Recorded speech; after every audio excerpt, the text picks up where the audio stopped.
Okay, I'll just shoot a question and then we can debate on that. So in terms of,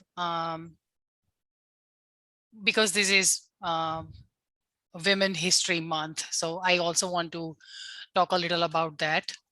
In terms of, we all come from various regions and cultures. So it would be interesting to at least briefly know about us, and the kind of challenges. And again, it's not everything is torture, right? But the kind of challenges and how we, I think what we are interested, or what we should be interested to share, is how we overcame those challenges. That nothing is impossible. If you put your mind to it, politely and humbly, you can achieve what you want. Because I think all the women that I'm seeing on this panel, I think I can speak for all of us collectively. The culture that we come from, finding balance is the key to everything, whether it's social life or balance between work and life. And as I remember saying that in a panel that we had back in 2019 at the symposium, the first, like I literally was, in my mind, I was screaming that don't feel guilty if you have to order in a pizza. It's fine. Because again, as I said, the culture that we come from, we feel guilty if we didn't cook fresh food one day. We're like, oh, my work, oh, I'm so sorry. So we need to get out of that mentality to begin with. And I think women are brave in general, but I think it's just time to kind of transition that energy to some of the other good things that we do, that we enjoy doing. And we also become, like, just by working, we are not becoming, I don't like the label of career woman, because there are no career men. So I don't like to distinguish myself. I don't like to play the women card. You know what I mean? I'm a person.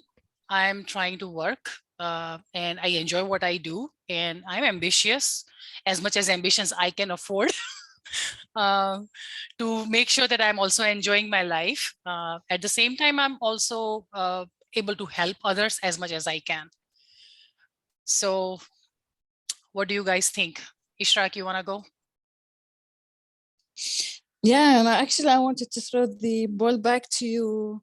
And just like before I go and we go round in circles, just like why it is important that we are doing this panel during this month. And as if you just mentioned, we should not be ashamed of doing that, because we're always like, totally with you. I'm so similar with you. And I had these discussions many times with people in the community.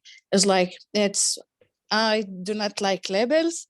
I did not reach where I am now just because I'm a woman. Exactly. Being a woman did not make any contribution of where I am at. And even if I am to be identified as a woman, that's not something to be shameful of. No. I should not be, treated differently because I'm a woman, in a good or a bad way, from their perspective. It should not be a factor or any contribution to whatever I'm doing it because I want to do that.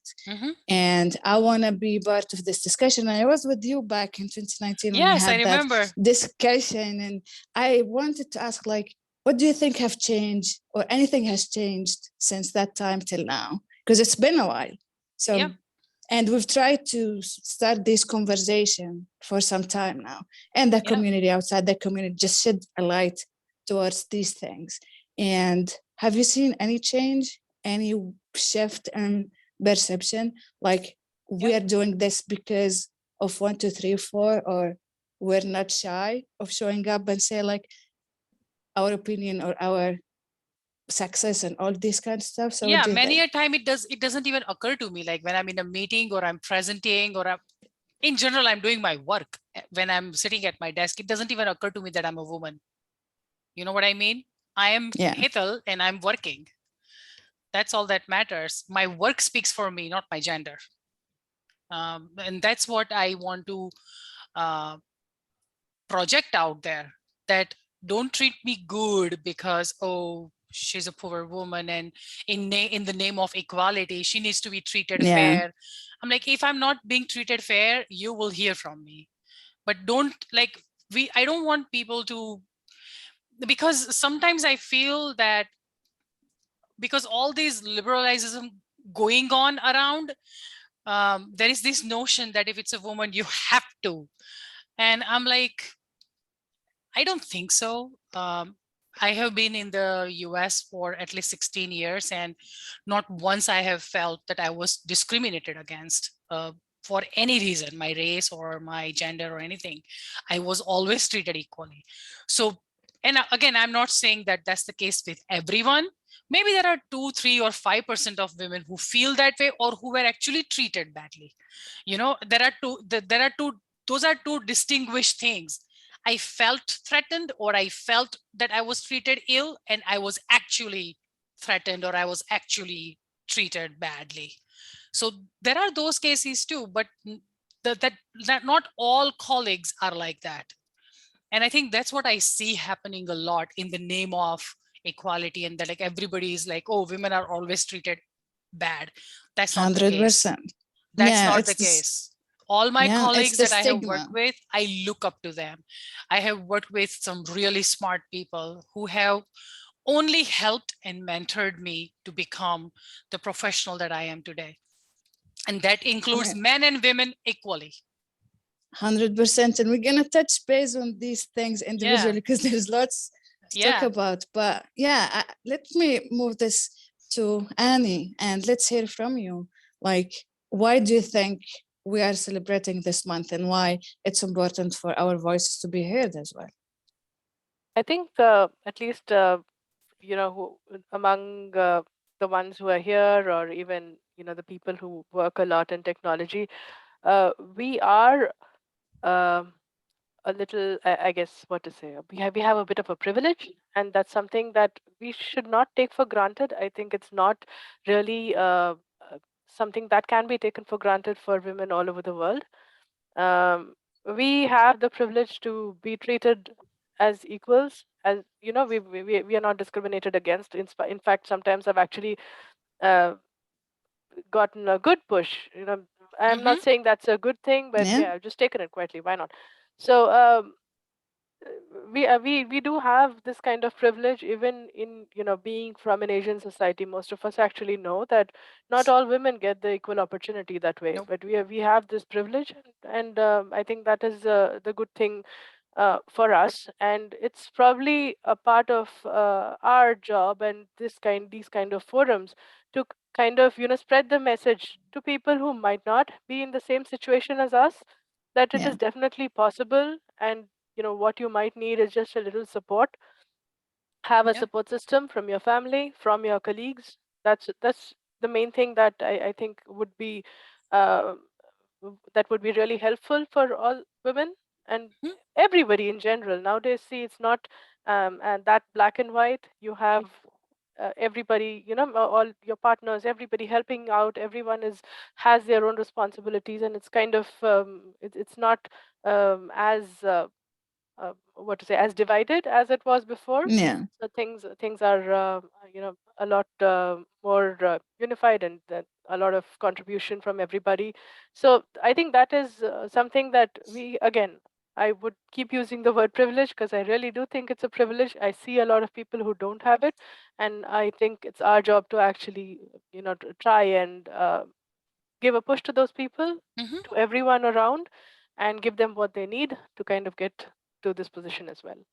Yeah, it's good that we're actually sharing like positive and good experiences, and I'll talk about my experience as well in a minute, but I want to move it over to Madhu and hear from her, like, how do you see things happening nowadays?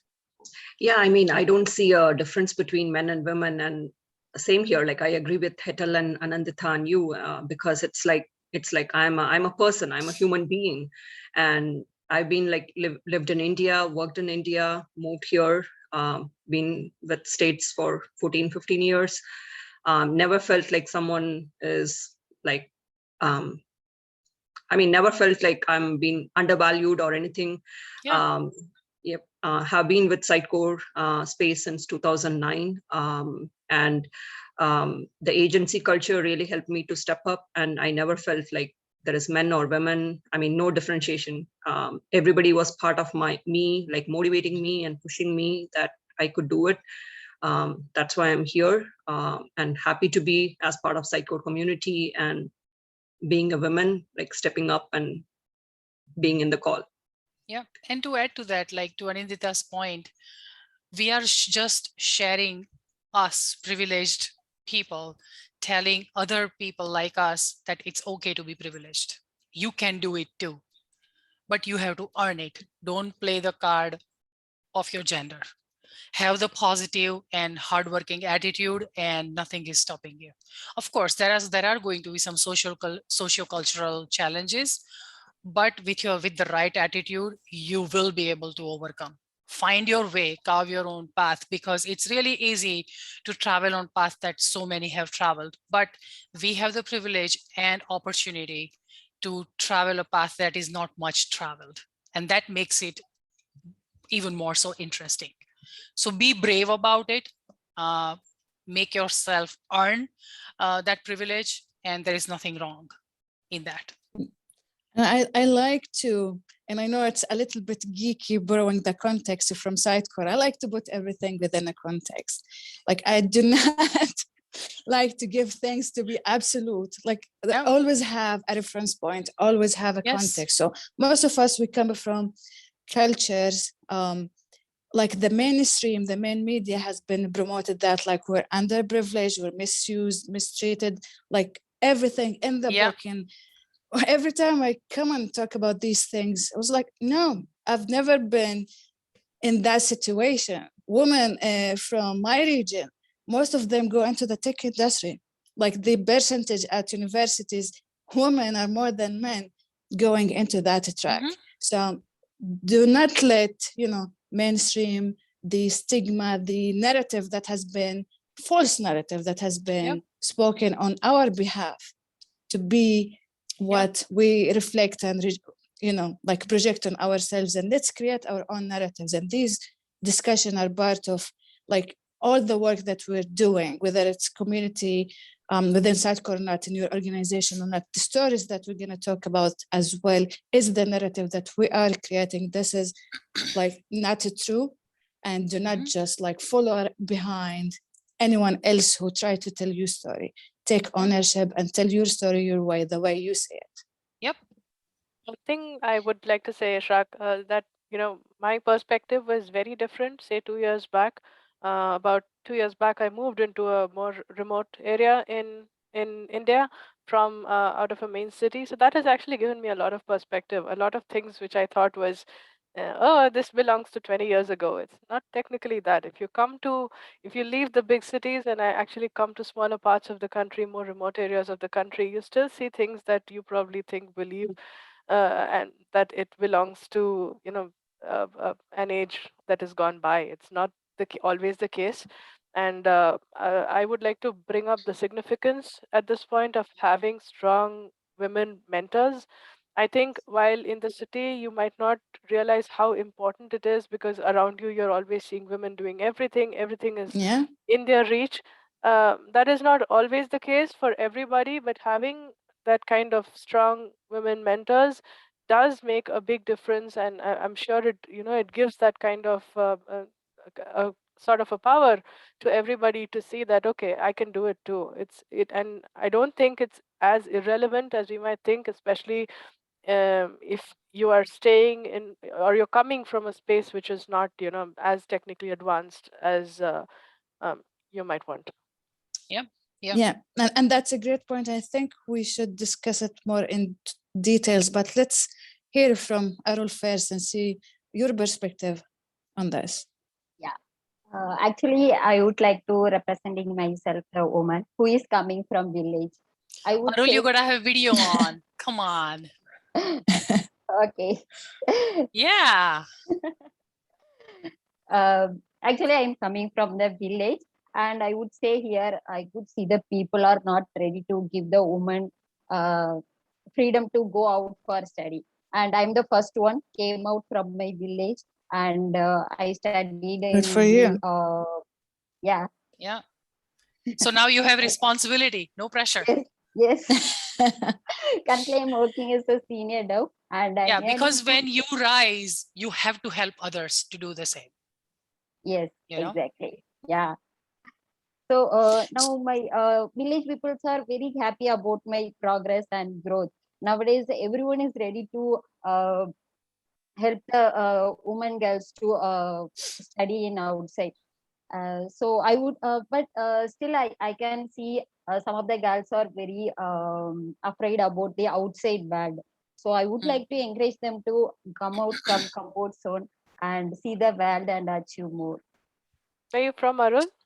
I'm from Tamil Nadu, Tenkasi, South Tamil Nadu. Tenkasi. Okay. Yep. Yes. Nice waterfalls, huh? Yeah. Kuchalam. Yeah. Send us some pictures. Yeah, sure. Yeah, Arul, I'm from So- Namakkal, Tamil Nadu. Yeah. Ah. Oh, great. Oh, big Hanuman temple. I remember that. Oh, of yeah. Oh Namakkal. my God. You know everything, Anindita.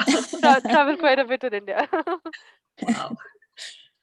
Namakkal So, has yeah. lot of good education system. Yeah, no, I mean, what you just mentioned is also really good because that puts us in the discussion about the importance of mentorship, right? Like Yes. from your perspective, you're the first one to do this kind of stuff. So what do you think you should be now doing to help other women, other girls, you know, pursue that track and let themselves be seen as well? Yes, actually, currently I'm trying to talk with the women who are already have more knowledge in the tech world. Yeah, I'm doing well, but it's little bit complex to give more confidence to them. But still, I'm Yeah. trying. Yeah, it's both ways, right? What's happening, especially in our culture, and it's not something, especially I don't know how old everyone is, but I would say I am from a generation in my family, the background that I come from, that even though our parents, I have a younger brother, so even though our parents loved equally, there were times where I would feel the difference, but then I don't blame my parents for that, because they are product of their time, you That's know, true. and we are product of ours, and we know what we will never do to our kids. Yes. That's how evolution works. When you try to force evolution, you start seeing people not even talking to each other, that, oh, if you believe that, don't even show me your face. But if you let the evolution happen gradually, then you will see the real progress, right? So what you said exactly is what I have felt, even though in spite of coming from a comparatively big city, I have even experienced that there is this urge of being ambitious, at the same time having the level of confidence that, can I even think about doing something like that, or can I even try to do that? It's not even the question whether I can do it or not, but the question is like, should I or should I not? What others will say, or how am I supposed to present myself to the society? What others are going to say? But thankfully, my mom was brave enough. She never cared about society. So she played a big role about, for me, what I am today. Like, I don't think, as long as my conscience is clear and I know exactly what I'm doing, I just don't care what anybody else thinks. Because you have to be honest to yourself. And as you just mentioned, girls in our culture, especially those who are not in big cities, still feel that level of socio-cultural challenge within themselves, not even external, within themselves, that can I or can I not, or should I or should I not? What if my mom says no, or what if my dad says no? We never think that, what if they don't say anything? They're like, fine, do it. You know what I mean? Our perception is that maybe the first feedback we will get from our family is going to be, no, you take care of the house and family and get married to a good boy. That's all we want. That's what our perception is. But our parents actually surprise us when we break that perception, and we tell them that we want to do something different, and so proud they are of us that they will be like, yeah, go do it. You have my full support. And that And I was a see surprise to this. me. Yeah, and I see this a lot when the West try to impose their own experiences on other cultures, and we buy it, right? Yeah. We go into that mentality like, yeah, if I challenge my parents, if I want to go into something different than the norm, I'll be shut down. And we just avoid this conversation because in our culture, respect, you don't want to make a conflict or anything. But once you have that conversation, as you've mentioned, we actually get all the support. For me is the same. Like my parents, my dad is always telling me, do And it's a whatever you cultural think thing, is right. you cannot fit a Exactly. single template on everything. If that was the case, all our clients will have same content tree. But they don't. I like that analogy. They don't. Even if they have the banner and main copy and all that, like all those fields are same, the template does not apply. It's not the same template. It's a different context. It's a different business. It has different requirements. It has different needs of putting video someplace or putting picture.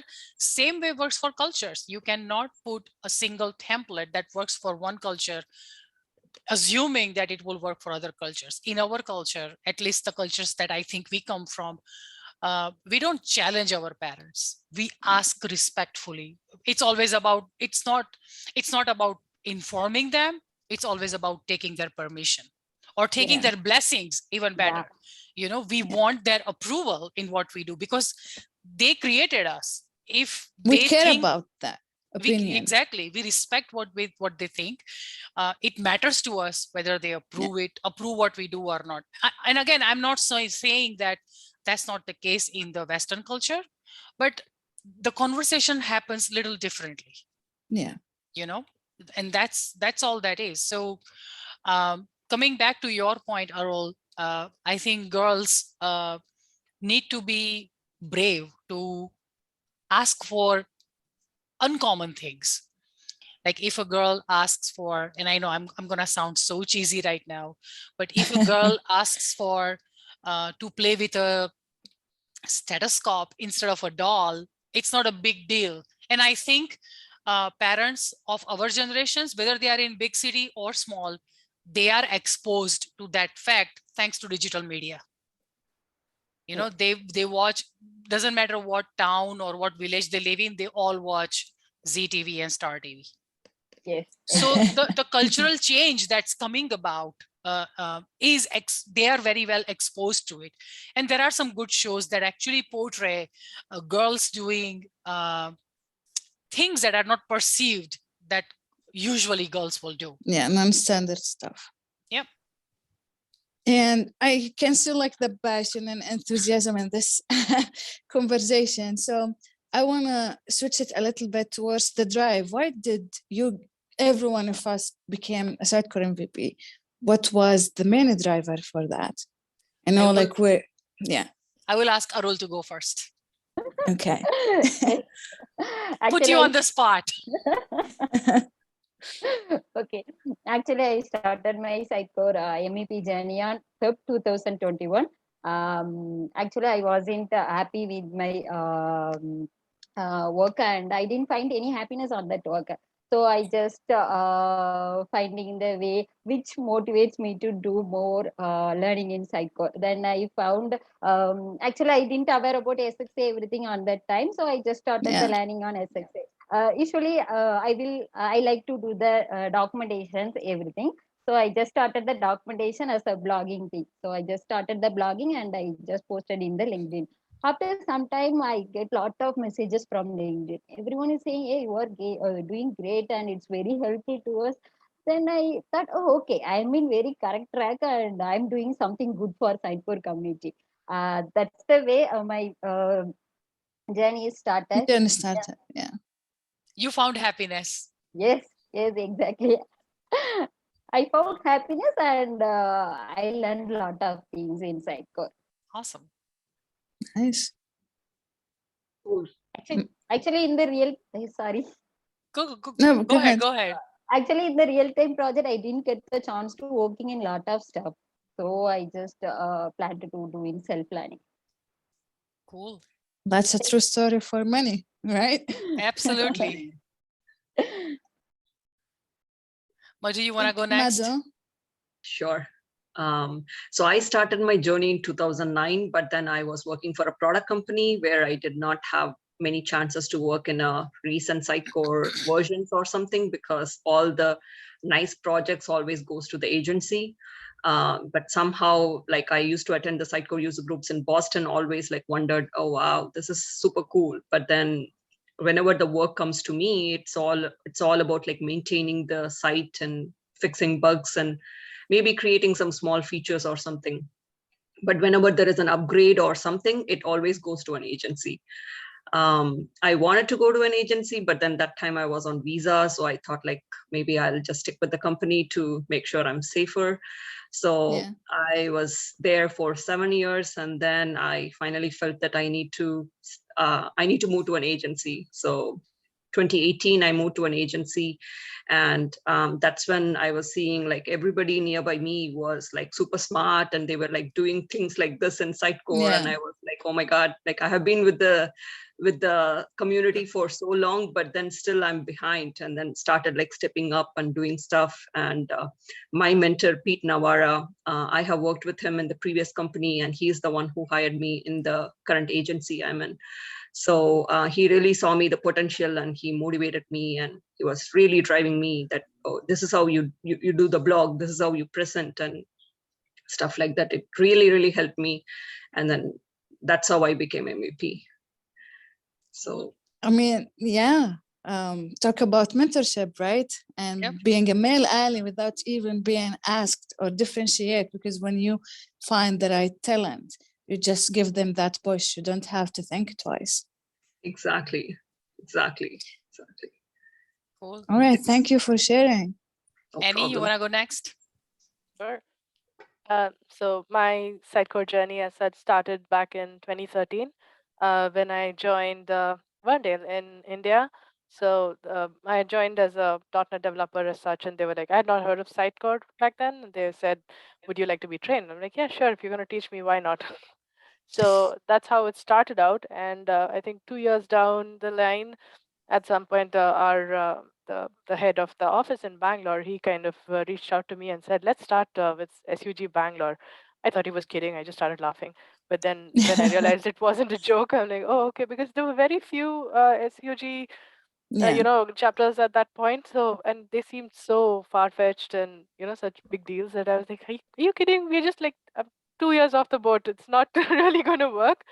So then that's when I got really good encouragement from him as well. And he said, we can do it. Why not? In Bangalore, it's not, even in India as such, we didn't have any, I don't think we had any other user groups at that point.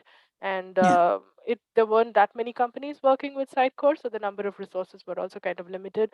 So he said, yeah, it looks like a good opportunity. Why don't we do that? So that's when in 2015 we started with SUG Bangalore. And that kind of started things for me, where we were like organizing things, presenting ourselves. We started with in person, and then we did a lot of webinars as well. I had a very good mentor from Verndale, Liz Pranzani. She's now the CTO there. She was amazing, an amazing mentor, and she encouraged all of us actually so nicely. And seeing the way she handled things, and she was so what do I say? I know she's and Hetal knows she's Yeah. so great at her job, and with everything she does, it's so inspiring to see the way she works and the way she handles her everyday tasks and everything. I think that was a big inspiration for me. Yeah, she's an inspiration for sure. Right. It was amazing. So she was one of the major reasons why everything, all these contributions and everything, it came so easily to me. I think was because of the kind of mentors I had. One being, Sini was a continuous encouragement from the Bangalore office, and then from Liz as well. So that was how it all started for me. And then obviously there was a lot of encouragement from Verndale itself for things, like taking part in the community, putting blogs out there. That's when that started out. And then also as I moved on, I had worked with another company in Mumbai. So the people there were like, oh, you did a good job with the Bangalore thing. Why don't we also start a Mumbai one? So then Yeah, I nice. ended up taking part in that as well. Also helped some more user groups in India, like the Pune one, to get started. Initially, I was around with them. So a lot of the contribution has actually come from the user groups and also from obviously blogs and stuff as well. And lately, even participating in Stack Exchange, because that's been an invaluable resource for all of us developers. I think everybody will agree with that. So yeah, with all this, this has been the major contributions from my end, and that's how it all began for me. Cool. Yeah, I mean, like it's interesting. Like most of us, and we're gonna hear now from Hetal as well. Like the motivation behind going that path is just like number one, just do it. Don't think about it. When you second guess yourself, you start to think about, am I going to be an MVP or not? No, just do what you have, what you want to do, Yep. and then everything comes later. And the importance of mentorship, right? And people encouraging you either way to do what you're good to do and just show yourself out of, you know, the corporate Yep. in your business or your office or anything. Just go outside and let yourself be seen, and your talk will, your work will speak on your behalf anyway. Yeah, that's true. Well, my story is not exactly like Arul, but not very different too. It may sound weird because Yeah. she's in India and I'm in US, and it feels like how it can be same.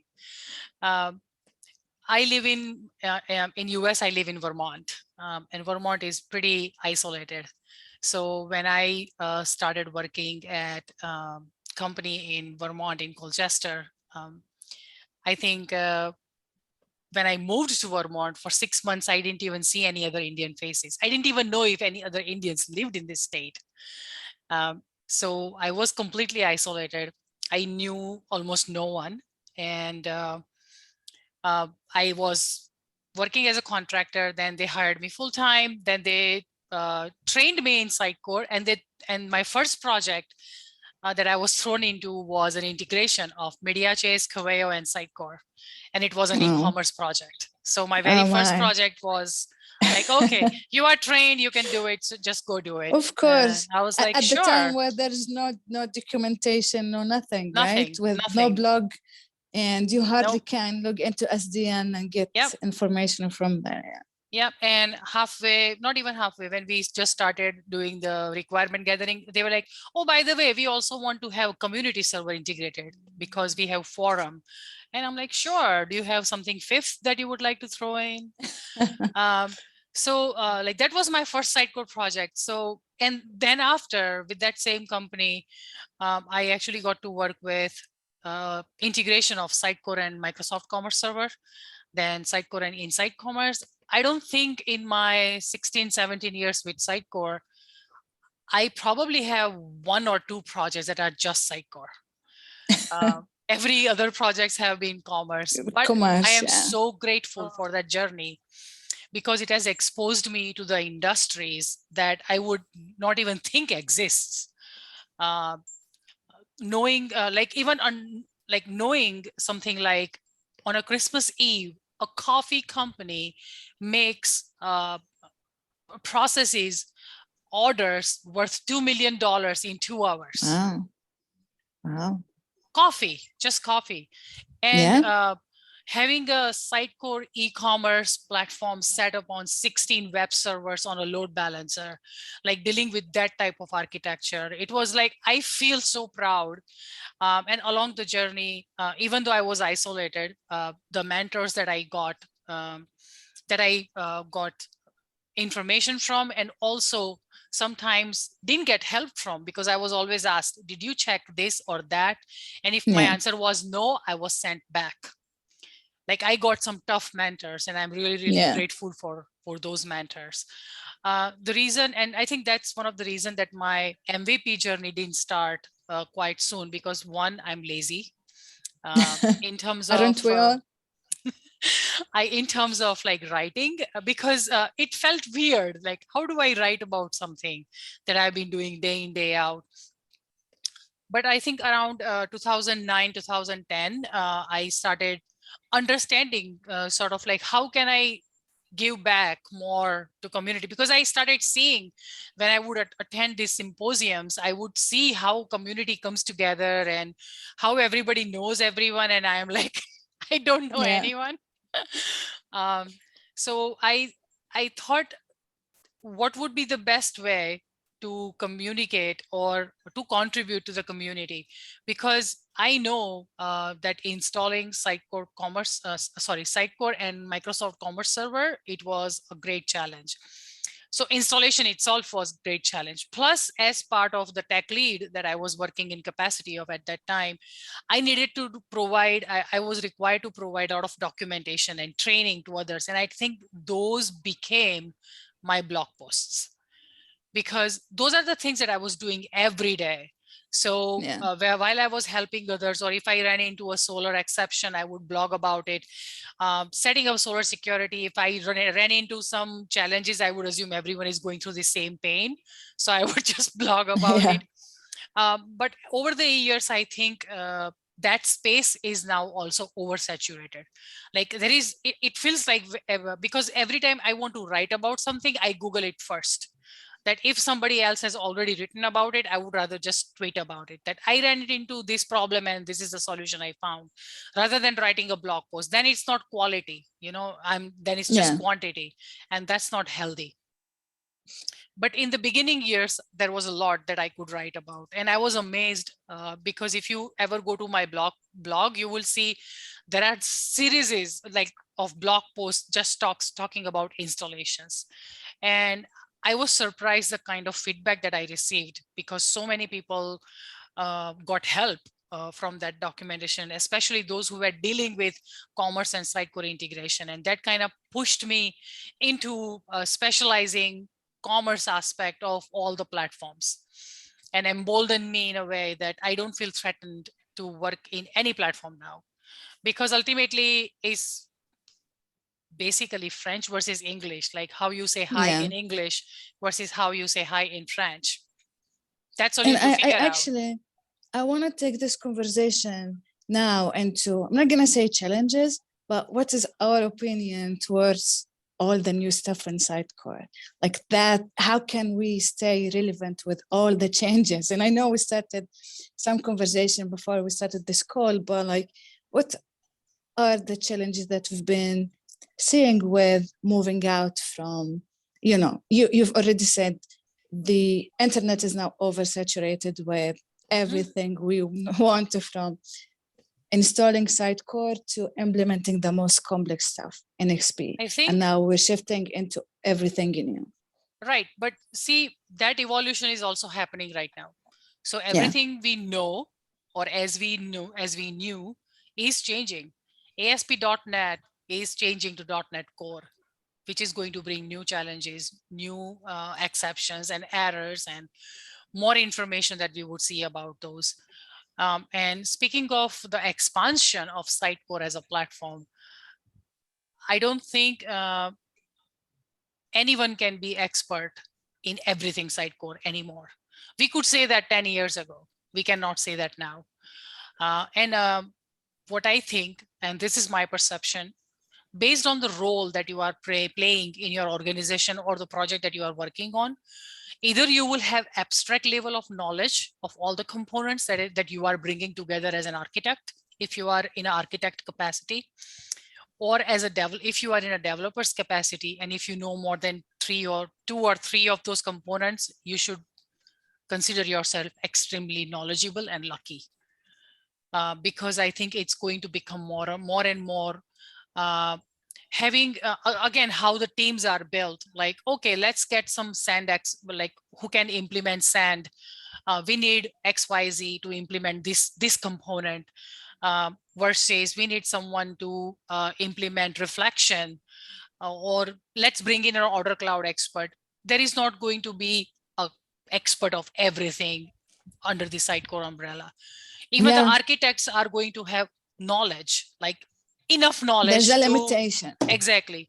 So it's going to become about having enough knowledge to bring the right components together, and then down to the layer where we have implementation engineers who would actually have expertise on the component that they are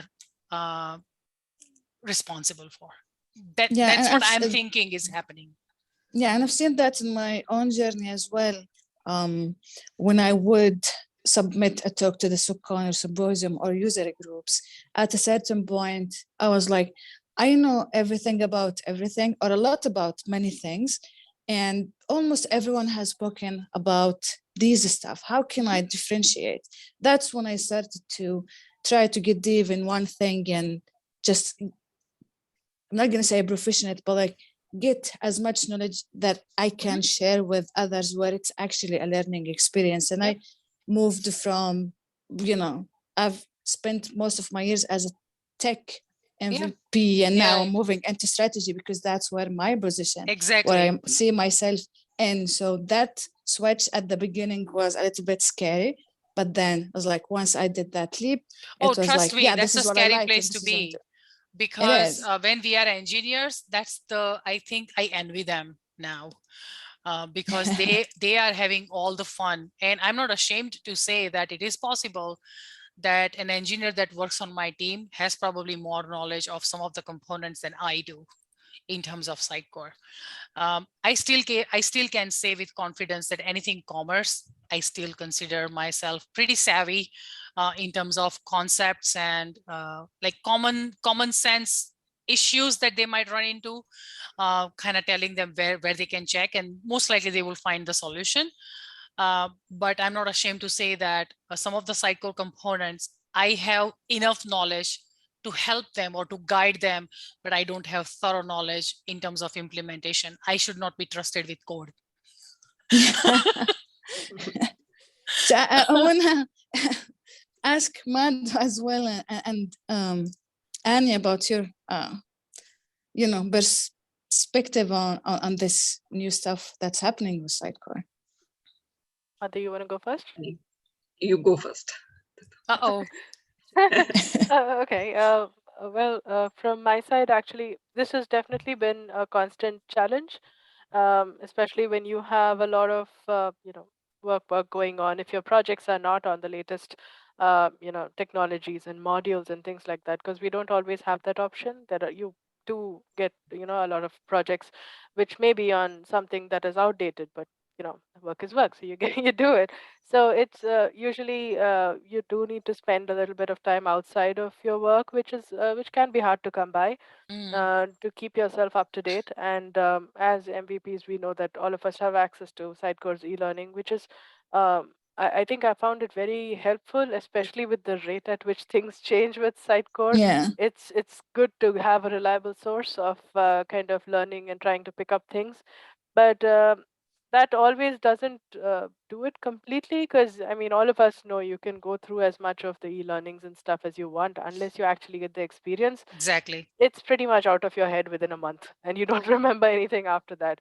I remember doing this inside certification at some point. 6 months down the line, I couldn't tell squat about it. Yeah. So all of these e-learnings are good. They're definitely good starting points, but again, we need to put in a little bit of extra effort to kind of implement some of that if possible, which is pretty hard to do if you don't have like project experience on it. But yeah, definitely some amount of time put in for doing POCs. Maybe look here and there a little for articles from people who are working on it, so that also gives us a good amount of perspective about the module that you're probably trying to pick up things on, especially with Sitecore growing the way it is. And it's not just about the product evolving, it's so many other attachments coming into, so many other different perspectives of Sitecore, and they're all like different modules. Yeah, basically. even the It's core not technology tech stack is changing. It's not ASP.NET or MVC anymore. It's .NET Core. So on top of all the changes going on in Sitecore, now there is a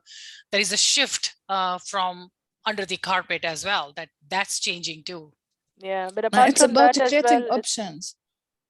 Yeah, exactly. It's about Sitecore is trying to. I guess that's what the end result is, that you're trying to create as many options, as many different ways in which you want to provide the service that you're providing, to make it as convenient as possible for all the stakeholders, be it the developers, from a developer's perspective, your client perspective, and consumer perspective. So all of this.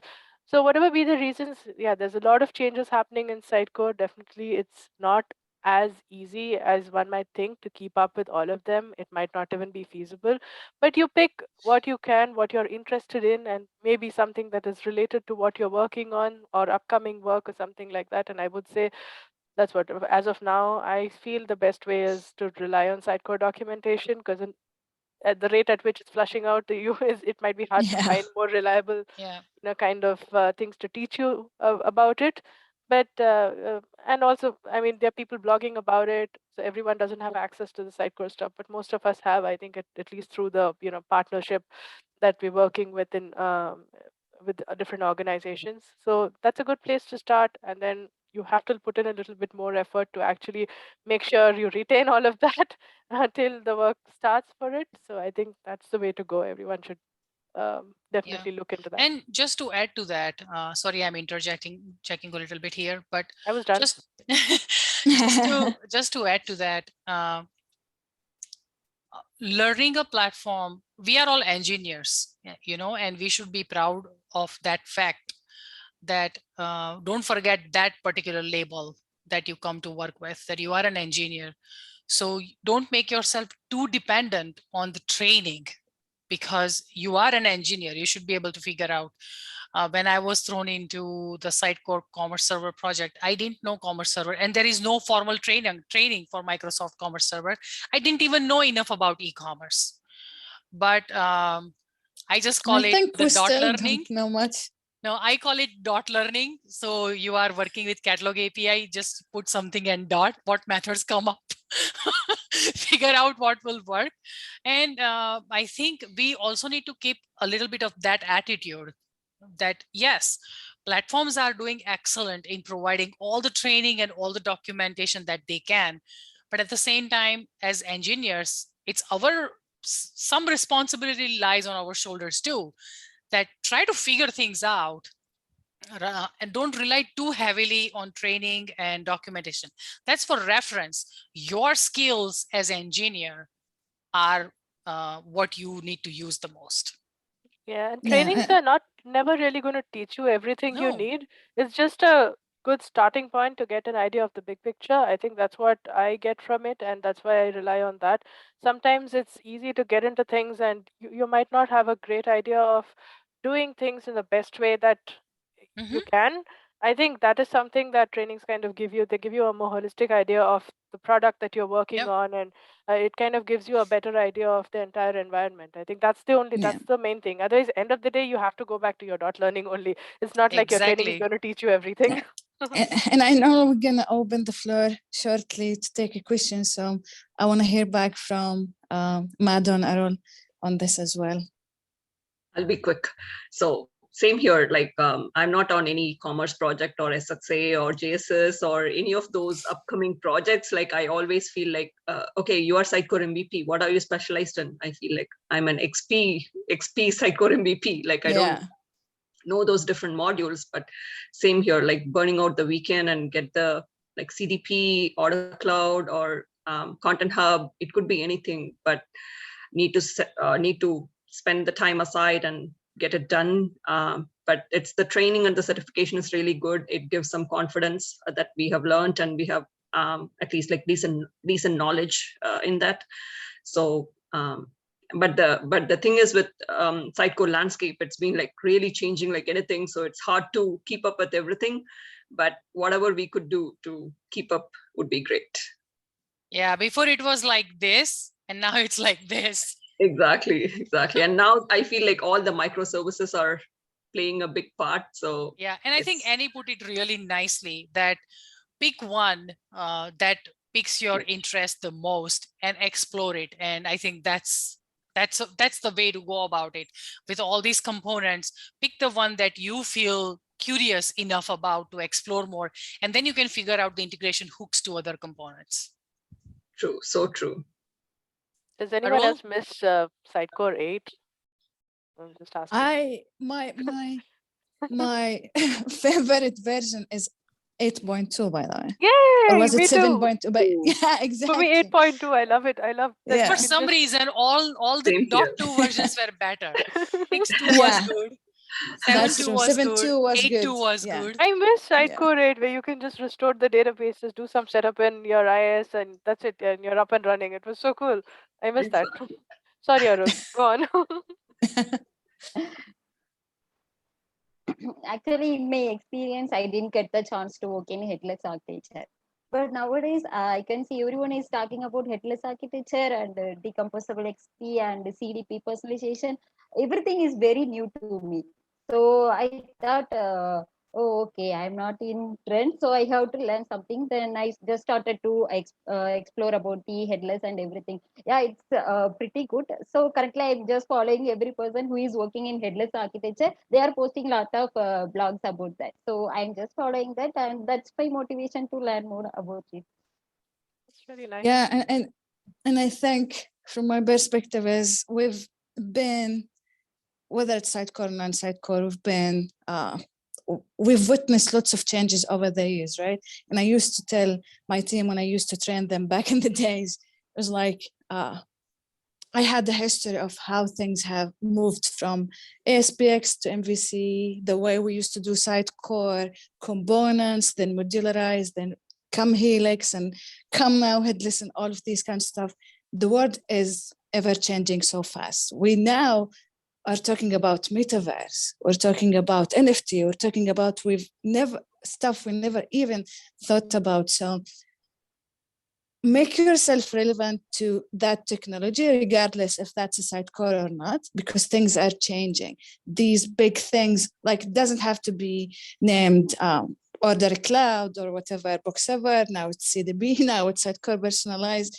These things come at the end, as many of us has already mentioned, like sometimes you need to work on the thing to learn it and master it. But the ideas, the thought behind it, what does matter? Because that's gonna stay the same, that's gonna stay relevant, because most of the time, many buzzwords are changing, but the ideas behind them are almost the same. So try to keep up with the technology, Yep. regardless of what we call it nowadays with all the acquisition or anything. And on that note, I think we should open it. I know we have only 7 minutes left. And anyone have any questions to this panel who would like to share with us? Thanks, Ishraq. Thanks to everyone. We wish that we had more time. I mean, this is such a good discussion. So many, good thing we already heard from you. So I have a question, but I keep it short. Try to keep it short. And I think Corina has a question too. So I have worked with many women, and some of them are my leader, and I always found that inspiring working with them. But I have seen other side too. So I feel like you guys are talking about don't treat us differently, right? I mean, but I feel like, from the leadership perspective, we sometimes just, whatever is in prejudice or something, we make mistake, okay? And we should be careful about that. And even I think that we should be one step ahead and forward and say, like, we have a responsibility to make sure that we are not making mistake and we are thinking about diversity. What do you think about that? As long as that change doesn't feel like a forced one, I think it's change. A good change is always welcome, right?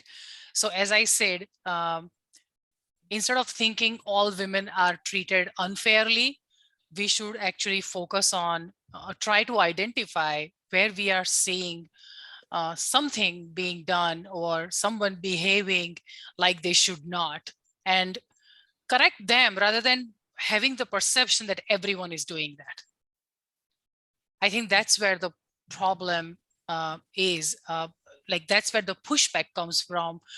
People who never thought of their colleague as women and subjected them as such, or kind of like gave them looks or behaved with them differently or treated them differently just because they are women, or dismissed their ideas, or when they were talking tried to over talk them. I don't think that has ever happened to me.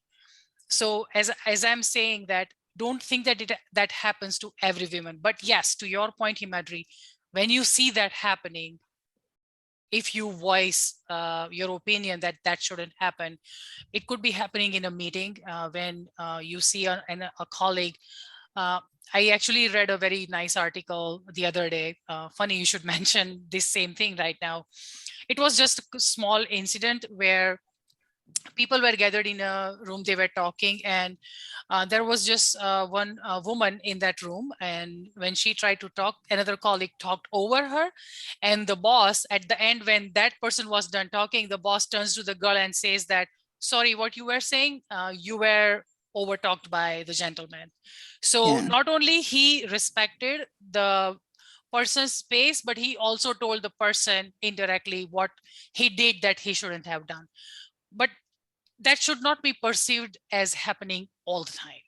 That's all I'm saying, you know? Yeah. And I think in our pursuit of like more diverse and inclusive world, right? We're celebrating these differences in a way that like the equality or not to treat us differently is not coming from, because we need to celebrate these differences. Not everyone are the same, right?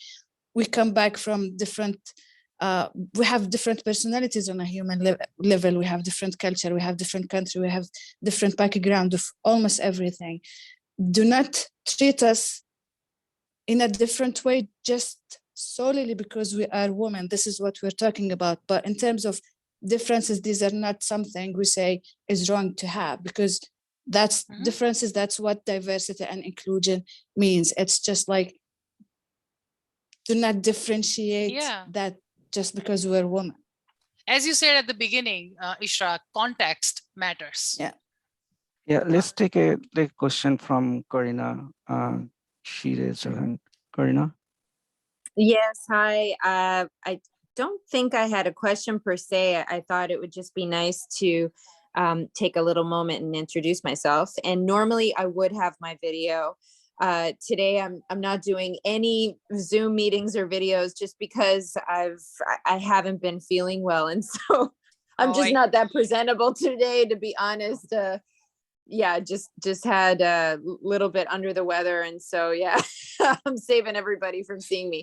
But I thought it might be fun to attend today because I don't know anybody that was in this group, and so I'm a Sitecore MVP. This is my third year, and I'm an ambassador. So my role has been in working at Sidley. I do the business development and lead our growth and innovation efforts. That's a fancy word for sales.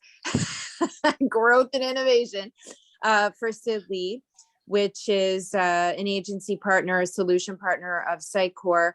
But Sidley comes from the brand agency space, and they've been around for 30 years. So many folks, unless they've done specific projects with Sidley or partnered up with us, are not entirely familiar with us, such as, you know, with maybe Verndale, I heard mentioned, or, you know, some of the usual suspects like Right Point and Horizon, and, you know, all the usual suspects. But for Sidley, I'm located in Montreal, Canada. And so representing Canada over here today. And yeah, and I'm also a Coveo MVP second year.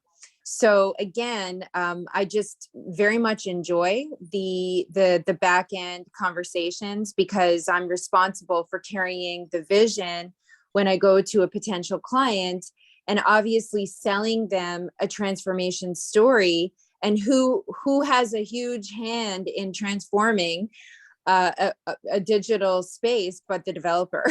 So I've had to work extraordinarily close to the developers, and I've always gravitated more to the tech side than to the marketing side.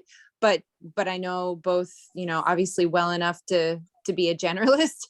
And so I just wanted to introduce myself because there's such a unique perspective that comes from a developer MVP versus maybe a strategy or an ambassador MVP. But, you know, we're all parts of the same body. So I thought that it might be kind of fun to join today, and I'm glad I did. So that's it. Good to meet you, Corina. Good I to know meet you you're as well. active You feel in better. Thank you. Thank you. Sorry, I missed Sitecore lunches, right? I see your Sorry. picture yeah, I see your picture at the Sitecore lunch, right? Yeah. Yes, I do attend the MVP lunches. You're right. And normally I am on video for those. And every time Corey takes this like a screenshot, I'm always mid blink, mid expression, mid cough or something. Like in all the time that I've been, you know, attending those lunches, there's never been a picture that I'm like, oh, that's so nice to see that picture of me on LinkedIn. You know, it's the worst. But that's me.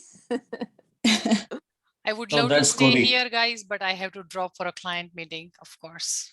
No worries. Same here. Nice to see you all. Bye. Have a great day. Thank you so much. Thank you. You too. Thank you so much, everyone. For Thanks, joining. everyone. Thank you. It's a pleasure. Thank you. Bye. Bye.